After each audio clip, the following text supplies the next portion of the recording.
abusing the most innocent among us. My reaction was to say, I got mad. 83-year-old Eleuterio Ortega, a diabetic with heart issues who has difficulty walking, was sitting with his walker outside his home on Center Street early Sunday afternoon when he says he was ripped off, fleeced in broad daylight. His neighbors appalled. Like, how dare you? And then the guy can't even defend himself. I mean, you know, he's in a wheelchair. Like, how could you do that?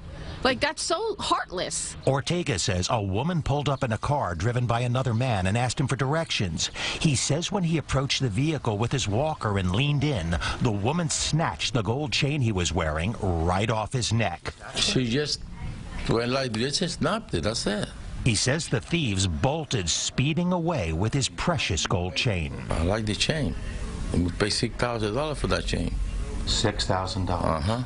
The brazen heist was disturbing enough on its own, but it gets worse. Police and Ortega say also in the car with the thief and the getaway driver, there were 2 young children in the back seat during the robbery. Stupid.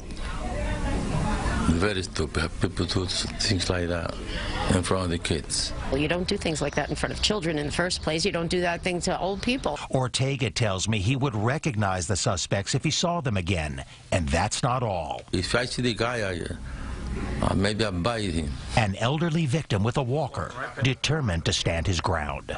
Scott Rapoport, CBS 2 News.